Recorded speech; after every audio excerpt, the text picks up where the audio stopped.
शहर से कुछ दूरी पर बसे एक मोहल्ले में प्रियंका अपने हस्बैंड के साथ रहती थी। उसके ठीक बगल में एक बुजुर्ग व्यक्ति अकेले ही रहा करते थे, जिन्हें सभी दादाजी कहकर पुकारते थे। एक बार मोहल्ले में एक माली पौधे बेचने आया। उसके पास कई किस्म के खूबसूरत हरे भरे पौधे थे। प्रियंका और दादाजी ने बिल्कुल एक ही तरह का पौधा खरीदा और अपनी अपनी क्यारी में लगा दिया। प्रियंका पौधे का बहुत ख्याल रखती थी। दिन में 3 बार पानी डालना, समय समय पर खाद देना और हर तरह के कीटनाशक का प्रयोग करना। वो कोशिश करती थी कि उसका पौधा ही सबसे अच्छे ढंग से बड़ा हो। दूसरी तरफ दादाजी भी अपने पौधे का ख्याल रखते थे, पर प्रियंका की तुलना में वे थोड़े बेपरवाह थे। दिन में बस 1 या 2 बार ही पानी डालते। खाद डालने और कीटनाशक के प्रयोग में भी वे ढीले थे। कई बार तो वो पानी डालना भी भूल जाते थे। समय बीता, दोनों पौधे बड़े हुए। प्रियंका का पौधा हरा भरा और बेहद खूबसूरत था। दूसरी तरफ दादाजी के पौधे की चमक अभी भी थोड़ी कम ही थी। ये देखकर प्रियंका मन ही मन पौधों को लेकर, अपनी जानकारी और देखभाल करने की लगन को लेकर गर्व महसूस करती थी। फिर एक रात अचानक ही मौसम बिगड़ गया। हवाएं तूफान का रूप लेने लगी, बादल गरजने लगे और रात भर आंधी तूफान और तेज बारिश होती रही। सुबह जब मौसम शांत हुआ तो प्रियंका और दादाजी लगभग एक ही साथ अपने अपने पौधों के पास पहुंचे। पर यह क्या, प्रियंका का पौधा जमीन से उखड़ चुका था, जबकि दादाजी का पौधा बस एक और जरा सा झुका भर था। ऐसा क्यों हुआ दादाजी? हम दोनों के पौधे तो बिल्कुल एक तरह के थे, बल्कि आपसे अधिक तो मैंने अपने पौधे की देखभाल की थी। फिर आपका पौधा प्रकृति की इस चोट को कैसे झेल गया, जबकि मेरा पौधा धराशायी हो गया?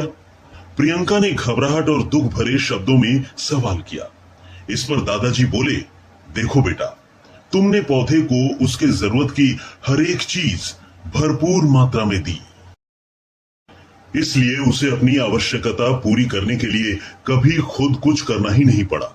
न उसे पानी तलाशने के लिए अपनी जड़ें जमीन के अंदर तक गाड़नी पड़ी, न कीट पतंगों से बचने के लिए अपनी प्रतिरोधक क्षमता पैदा करनी पड़ी।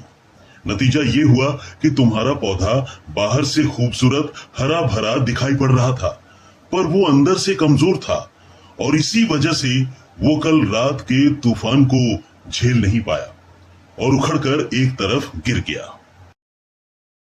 जबकि मैंने अपने पौधे की बस इतनी देखभाल की कि वो जीवित रहे, इसलिए मेरे पौधे ने खुद को जिंदा रखने के लिए अपनी जड़ें गहरी जमा ली और अपनी प्रतिरोधक क्षमता को भी विकसित कर लिया और आसानी से प्रकृति के इस प्रहार को झेल गया।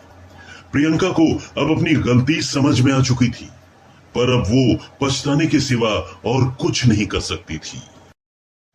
दोस्तों, आजकल परिवार छोटे होने लगे हैं।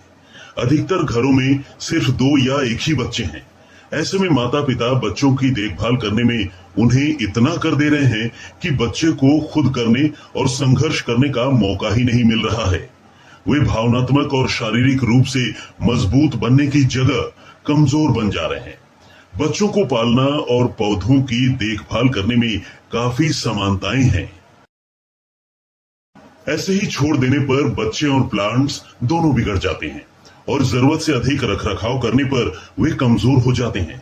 इसलिए बतौर अभिभावक जरूरी है कि हम एक सही अंतराल के साथ अपने बच्चों को पाले पोसें और सही परवरिश दें, ताकि वे उस पौधे की तरह बने जो मुसीबतों के आने पर गिरे नहीं, बल्कि अपना सीना चौड़ा कर उसका सामना कर सके। तो दोस्तों, आपको हमारी ये कहानी कैसी लगी, हमें कमेंट करके जरूर बताएं। और हाँ, वीडियो को लाइक और चैनल को सब्सक्राइब करना बिल्कुल न भूलें। बहुत धन्यवाद।